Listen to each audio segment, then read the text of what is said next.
Welcome back. This is our last chapter of the book, and it's called It's Off to Work We Go. For supper that evening, my grandmother had a plain omelet and one slice of bread. I had a piece of brown Norwegian goat's milk cheese known as geost, which I have loved even when I was a boy. We ate in front of the fire, and my grandmother in her armchair and me on the table with my cheese on a small plate. Grandmama, now that we have done away with the Grand Hide Witch, with all the other witches in the world gradually disappear, I'm quite sure they won't. But they must. Surely they must. Well, I'm afraid not, she said. But if she's not there any longer, how are they going to get all the money they need? And who's going to give them orders and jazz them up for the annual meetings and invent all their magical formulas for them? When a queen bee dies, there's always another queen in the hive ready to take her place. It's the same as the witches. In the great headquarters where the Grand Hide Witch lives, there is always another Grand Hide Witch waiting in the wings to take over something, should something ever happen. Oh no, that means everything we do is for nothing? Have I become a mouse all for nothing? We save the children of England. I don't call that nothing. I know, but that's not nearly good enough. I felt sure that all the witches in the world would slowly fade after we got rid of their leader. Now you tell me that everything is going on is just the same as before? Not exactly as before. For instance, there are no longer any witches in England. That's quite a triumph, isn't it? But what about the rest of the world? What about America and France and Holland and Germany? And what about Norway? You must not think I have been sitting back and doing nothing these days. I have been giving a great deal of thought and time of that particular problem. I was looking up at her face when she said this, and all at once I noticed that little secret smile was beginning to spread slowly around her eyes and corners of her mouth. Why are you smiling, Grandmama? I have some rather interesting news for you, she said. What news? Shall I tell you to right from the beginning? Yes, please, I like good news. She had finished her omelet, and I had enough of my cheese, and she wiped her lips with the napkin and said, As soon as we arrived back in Norway, I picked up the telephone and made a call to England. Well, who in England, Grandmama? To the Chief of Police of Bournemouth, my darling. I told him I was the Chief of Police for the whole of Norway, and I was interested in particular happenings that had taken place recently at the Hotel Magnificent. Now hang on a second, Grandmama. There's no way an English policeman is going to believe that you are head of the Norwegian police. I am very good at imitating a man's voice. Of course he believed me. The policeman in Bournemouth was honored to get a call from the Chief of Police for the whole of Norway. So what did you ask him? I asked him for the name and the address of who had been living in 454 at the Hotel Magnificent, the one who had disappeared. You mean the Grand Hide Witch? Yes, my darling. And did he give it to you? Naturally, he gave it to me. One policeman always helps another policeman. By golly, you've got a nerve, Grandmama. I wanted her address. But did he know her address? He did indeed. They had found her passport in her room and her address on it. It was also in the hotel register. Everyone who stays in a hotel has to put their name and address in a book. But surely the Grand Hide Witch wouldn't have put her real name and address in a hotel register, I said. Why ever not? Nobody in the world had the fanciest idea who she was except the other witches. Wherever she went, people simply knew her as a nice lady. You, my darling, you alone were the only non-witch ever to see her with her mask off. Even in her home district in the village where she lived, people knew her as kindly and very wealthy baroness who gave large sums of money to charity. I've checked up on that. I was getting excited now. And that address you got, Grandmama, you must have been the secret headquarters of the Grand Hide Witch. It still is. And that will be where the new Grand Hide Witch is certain to be living at this very moment with her special assistant witches. Important rulers are always surrounded by a large retinue of assistants. Where is her headquarters, Grandmama? Tell me, where is it? It is a castle.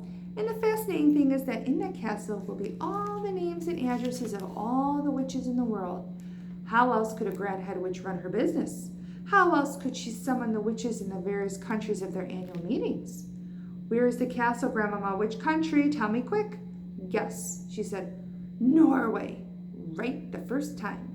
High up in the mountains above a small village. This was thrilling news. I did a little dance of excitement on the tabletop. My grandmother was getting pretty worked up herself, and now she heaved herself out of the chair and began pacing around the room, thumping the carpet with her stick. So we have work to do, you and I, she cried out. We have a great task ahead of us. Thank heavens you are a mouse. A mouse can go anywhere. All I have to do is put you down somewhere near the Grand High Witch's castle, and you will very easily be able to get inside and creep around looking and listening to your heart's content. Ooh, I will. No one will ever see me. Moving about in a big castle will be child's play compared with going in a crowded kitchen of cooks and waiters. You could spend days in there if necessary. In her excitement, she was waving her stick all over the place, and suddenly she knocked over a tall and very beautiful vase that went crashing onto the floor and smashed into a million pieces. Forget it, she said. It's only Ming. You could spend weeks in that castle if you wanted to, and they'd never know you're there. I myself would get a room in the village, and you can sneak out of the castle and have supper with me every night and tell me what's going on. I could, I cried out, and inside the castle I could be snooping around simply everywhere. But your main job, of course, will be to destroy every witch in the place. That really would be the end of the whole organization. Me destroy them? How could I do that? Can't you guess? No, tell me. Mouse Maker. Formula 86 delayed action mouse maker all over again. You will feed it to everyone in the castle by putting drops of it into their food. Do you remember the recipe, don't you? Every bit of it. You mean we're going to make it ourselves? Why not? If they can make it, so can we. It's just a question of knowing what goes into it. Who's going to climb up the trees to get the Gruntl's eggs? I will. I'll do it myself. There's plenty of life in this old dog yet. I think I'd better do that part, Grandmama. You might come a cropper. Those are just details, waving her stick again. We shall let nothing stand in our way. And what happens after that? After the new Grand High Witch and everyone else in the castle have turned into the mice. Then the castle will be completely empty, and I shall come in and join you and... Wait! Hold on, Grandmama. I just had a nasty thought. When the mouse maker turned me into a mouse, I didn't become just an old ordinary mouse that you can catch with mouse traps. I became a talking, thinking, intelligent mouse person who wouldn't go near a mouse trap. My grandmother stopped dead in her tracks. She already knew what was coming next. Therefore, if we use the mouse maker to turn the Grand High Witch and all the other witches in castle into mice, the whole place will be swarming with very clever, very nasty, very dangerous talking, thinking mouse witches. They'll be all witches in mouse clothing, and that could be very horrible indeed. By golly, you're right, that never occurred to me. I couldn't possibly take on a castle full of mouse witches, nor could I. They'd have to get rid of that once. They'd have to be smashed and bashed and chopped up into little pieces exactly as they were in the Hotel Magnificent. I'm not doing that. I couldn't anyway. I don't think you could either, Grandmama. Mouse traps wouldn't be the slightest use, by the way. The Grand High Witch who did this to me in the wrong was about mouse traps, wasn't she? Yes, but I'm not concerned that the Grand High Witch. She had been chopped up long ago by the hotel chef. It's the new Grand High Witch we've got to deal with now, the one in the castle, one of her assistants. The Grand High Witch is bad enough, and when she's disguised as a lady, but just think of what she could do if she were a mouse. She could go anywhere. I've got it. I've got the answer. Tell me. The answer is cats. Bring on the cats. My grandmother stared at me. Then a great grin spread over her face and shouted, It's brilliant. Absolutely brilliant. Shove half a dozen cats in the castle, and they'll kill every mouse in that place for 5 minutes. I don't care how clever they are. You're a magician, my grandmother shouted. Look out for the vases, Grandmama. To heck with the vases. I'm so thrilled. I don't care if I break a lot. Just one thing, I said. You've got to make absolutely sure I'm well out of the way myself before you put the cats in. Oh, that's a promise, I said. What will we do when the cats have killed all the mice? I'll take the cats back to the village, and then you and I will have the castle completely to ourselves. And then, I said, then we shall go through the records and get the names and addresses of all the witches in the whole wide world.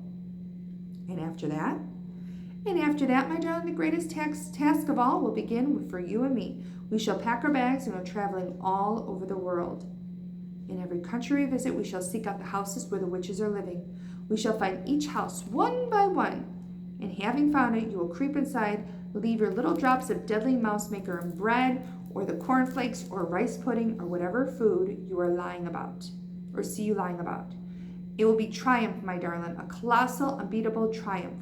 We shall do it entirely by ourselves, just you and me. That will be our work for the rest of our lives. My grandmother picked me up off the table and kissed me on the nose. Oh, my goodness, we're going to be busy these next few weeks and months and years. I think we are, but what fun and excitement it's going to be. You can say that again. My grandmother cried, give me another kiss. I can't wait to get started. And this is the end of the book. This is the last illustration. Okay. So thank you for listening to me read the whole book with all these videos from the witches. Again, if you ever look, I think it's on Netflix maybe, they actually have the original movie called The Witches, I believe, or maybe it's on Hulu, but also they had done a new version, an updated version of The Witches, and I'm not sure if that's on cable or Netflix. But this was always a classic book, and I remember reading this in grade school and watching the original movie. So there are some things obviously that's changed in the movie versus the book, and you'll see that if you watch the movie after we finish this book. So thank you again for listening. Thank you again for picking up your bags of goodies, and I hope you enjoy your summer. Have a good one. Bye-bye.